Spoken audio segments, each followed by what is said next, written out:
Саламатсыздар ма оқушылар? Отырыңыздар. Бүгін біз тақырыбын мен өтетін облыстық өлкетану мұражайындағы жәдігерлер тарих туралы сіздерге айтамын бүгінгі сабағымда, өлкетану сабағында. Енді жалпы айтатын болсақ, облыстық өлкетану мұражайы 1890-95 жылы салынған ғимаратта тұрып жатыр, ал бұл мұражай 1939 жылы ашылған. Енді осы мұражайда археология залы бар, этнография залы бар. Бұл мұражайда Ұлы Отан соғысына қатысқан кезде Қызылорда облысы туралы жазылған, кеңес үкіметінің орнауы туралы залдары бар. Және де біздің өнер залы бар, тәуелсіз Қазақстанның залы бар. Қазір сіздерге археология залы туралы түсіндіріп өтейін. Археология дегеніміз не? Біз 5-ші класстан бастап өтіп, археология дегеніміз тарихи деректерді заттай деректер арқылы зерттеу. Заттай деректер дегеніміз осыдан мыңдаған жылдар бұрынғы жетіқат жердің астында көміліп қалған әртүрлі құмыра, әртүрлі ыдыстар, әртүрлі қалалардың орнын біз зерттеп, сол ата-бабамыздың қалай өмір сүргенін білеміз. Келесі. Осы археология зал туралы айтпас бұрын мен біздің Қызылорда облысында қазіргі таңда 508 ескерткіш табылды. Көріп отырсыздар тақтарда 508 ескерткіш табылды. Оның 298-і архитектуралық ескерткіш болып тұрады. Оның 145-і археологиялық ескерткіш болып тұрады. Оның ішінде 49-і мүсін өнерінің ескерткіштері болып табылады. Және де 16-сы тарих ескерткіштері болып тұрады. Ал жалпы алғанда осы Қызылорда облысында біздің жерімізде мұражайда 2787 экспонаттар бар екен. Экспонаттар бар дегеніміз табылған заттарды атайды. Енді бізді бірінші мыңжылдықтың ортасымен біздің заманымыздың 4-ші ғасыр аралығында жеташар қалашықтарынан көптеген археологиялық қазба жұмыстары табылды. Қараңыздар, Түкескен, Алтынасар, Домалақ асар, Сырлытау мазары дейді, Бәбіш молда, Бегімана, Шірігірабад. Әсіресе Шірігірабадқа тоқталып өтсем, ол Қызылорда қаласынан 300 шақырым жерде орналасқан Қармақшы ауданының жерінде. Бұл Сақ Апасяктар деген тайпаның астанасы болған. Ал бұл жердегі табылған археологиялық қазбалардың басты ерекшелігі не дейтін болсақ, бұл жердегі сақ жауынгерлері темір қару-жарақ пайдаланған айтады. Демек, бұдан шығатын қорытындыда темірді Европа елдерінен, Қытайдан да бұрын осы сыр бойындағы сақтарды меңгергенін көрсетеміз. Бұдан шығатын қорытынды қазақ халқы біздің ата-бабаларымыз тек қана көшпелі өмір емес, сонымен қатар отырықшы мәдениеттері жоғары деңгейде дамығандығын не қыламыз? Көре аламыз. Мына Сырлытау Шертеді ауданының жерінде, Бегімана Қазалының жерінде қасиетті жерлер болып табылады. Алтынасар, Жетіасар, Домалақ асар деп айтады, өйткені 7 асар қалашық орын табылғаннан кейін 7 асар қалашықтар да барды. Ал бұның ғылыми тұрғыдан келетін болсақ, атақты академик 1948 экспедициясы, бұл экспедиция Хорезм экспедициясы. Осы экспедицияның барысында қазіргі Өзбекстанның территориясы мен Қазақстанның территориясындағы осы кезеңдегі барлық қалашықтар жақсы жан-жақты зерттелді. Келесі. Міне, осы залдың ішіндегі көріп отырсыздар, осы жаңа айтып отырған қалашықтардан көп жағдайда құмыралар табылды, қыш ыдыстар табылды, қару-жарақтар табылды, ертедегі қалалардың орындары табылды. Енді сұрақ туындайды. Қазіргі заманмен қарағанда ертедегі ыдыстар неден жасады дейтін болсақ, оларда саздан жасады. Сазды бірінші саздан жасады, оны күйдірді. Ол күйдіргеннен кейін олар қыш ыдыстарға айналды. Ал әртүрлі сүтті сақтау керек, тағамды сақтау керек, суға байланысты, тағамға байланысты ыдыстары, олар құмыралар деп айтады. Құмыралар өзінің түріне қарап бөлінеді. Су таситын құмыра болатын болды, астық сақтайтын құмыралар болды деген сияқты. Сонымен қатар сол кезеңдегі біз жаңағы айтып өттің бе, архитектуралық ескерткіштер, археологиялық ескерткіштер, архитектуралық ескерткіштер дегеніміз ол қалған қалалардың орнын айтамыз. Археологиялық ескерткіштер дегеніміз жердің астынан табылған заттарды неғылады екенбіз, айтады екенбіз. Енді екінші жаңағы этнографиялық зал дейді, археологиялық залдан этнографиялық залға барамыз. Өткенде де барып көрдіңіздер ғой, бұның барлығын көрсеттім сіздерге. Этнография деген сөздің мағынасын айтайын. Этнография деген халықтың әдет-ғұрпын, салт-дәстүрін зерттеуді айтады. Бұл ғылым арнайы.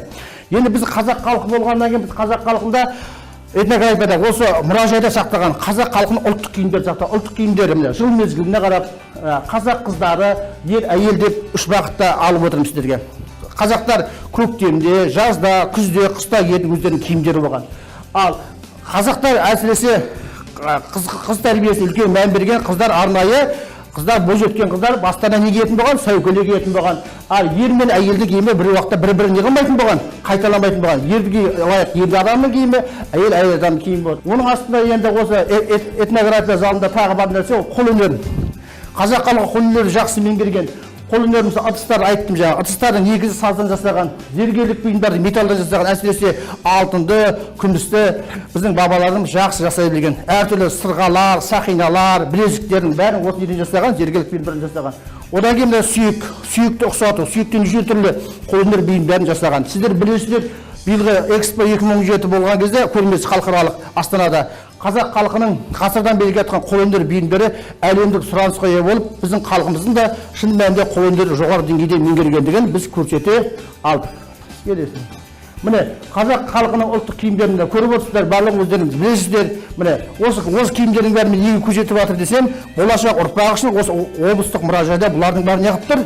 Сақталып тұр. Киіз үйді көріп отырсыздар. Киіз үйдің негізі 3 бөліктен тұрады. Иә?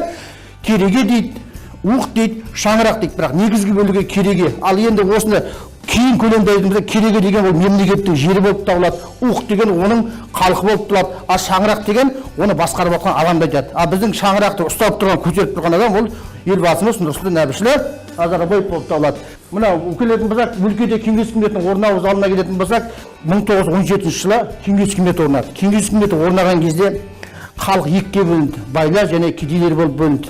Сол кезінде Қызылорда қаласының ерекшелігі не дейтін болса, Қазақстан бойынша 1917 жылы 25 қазанда Петербург қаласында Кеңес үкіметі орнаса, 5 күннен кейін 30 қазанда Перовский қаласында бұрынғы Қызылорданың атауы Кеңес үкіметі орнайды. Кеңес үкіметінің орнауына көптеген қазақтың тұлғалары үлкен еңбек сіңірді. Солардың біріне келетін болсақ, Мұстафа Шоқай, Ахмет Байтұрсынов, Әлихан Бөкейханов дейміз. Бұлар шынына келген кезде ұлттың намысын қорғаған Алаш партиясының қайраткерлері. Бірақ Кеңес үкіметі кезінде бұларға 1919 жылы кешірім жасап, 1920 жылы бұлардың барлығын қайтадан тұтқындап алды. Ертеңін білмеген халық болашағын айқындай алмайды дейді. Сондықтан Кеңес үкіметінің жақсы жақтары бар, жаман жақтары бар. Енді аға ұрпақтар айтады. Сондықтан осы біздің неде облыстық мұражайда Кеңес үкіметіне байланысты көптеген экспонаттар сақтаулы. Құрметті оқушылар, Ұлы Отан соғысы деген соғыс болды 1941-1945 жылы. Қысқаша айтатын болсақ, Қызылорда облысынан 150 мыңдай адам кетті. 150 мың адамның 30 мыңы оралған жоқ. 20 қызылордалық жерлесіміз, аталарымыз Кеңес одағының батыры атанды. Ұлы Отан соғыс жылдарында Қызылорда облысы несімен атыға десек, майданды тамақпен, киіммен, қару-жарақпен қамтамасыз етті. Біздің бабаларымыз ерлік үлгісін көрсетті. Одан кейінгі соңғы залды айтатын болсақ, Қазақстан залы болып табылады. Біз тәуелсіздігімізді 1991 16 желтоқсанда алдық. Алғашқы конституциямыз 90 жылы, қазір конституциямызды 95 жылы қабылдадық. Және Қазақстан әлемдегі ең дамыған 30 елдің қатарына қосылуға әрқашанда дайын деп айтқым келеді. Сондықтан сіздер де сапалы білім алады деп ойлаймын. Жақсы, рахмет. Отырағы келесі недеме этнография залы туралы айтқанда мен не айттым этнография залы туралы? Кім айтар? Айта қойған екен. Ағай, сіз бізге ұлттық киімдердің ішінде қыс мезгіліне келетін, жаз мезгіліне келетін, көктем мезгіліне келетін киімдер туралы айтып бердіңіз. Ұлдардың, еркектердің киімі бір бөлек, әйелдердің киімі бір бөлек, және олар бір-бірімен араласпайды. Бой жеткен қыздар сәукеле киеді, ал үйленген қыздар кимешек киеді. Біздің ұлттық тарихымыз. Енді Кеңес үкіметінің Қызылордада орнауы туралы залында мен не туралы айттым, кім айтады? Айтады. Жақсы. 1917 жылы Қызылорда қаласында орнады. Оның ішінде Мұстафа Шоқай, Әлихан Бөкейханов, Ахмет Байтұрсынов болды. Жақсы. Отырағы. Сосын мен айттым, Ұлы Отан соғысы кезіндегі Қызылорда дегенде, Қызылордада қанша адамдар бар? Айтады. Жақсы. Қызылорда облысына 150 мың адам Ұлы Отан соғысына аттанды. Оның 30 мың адамы көз жұмып оралмай келді. Қызылорда облысынан 20 адам Ұлы Отан соғысының батыры атанды. Жақсы, рахмет. Құрметті оқушылар, біз Сүр өңірінде Қызылорда облысында, Қызылорда қаласында тұрамыз. Осы қалада тұратындарыңызды мақтан етесіздер ме? Рахмет. Мен де сіздер сияқты патриоттың әрдайым өсіп үлкен азамат болыңдар. Бүгінгі сабақ осымен аяқталды. Рахмет сіздерге.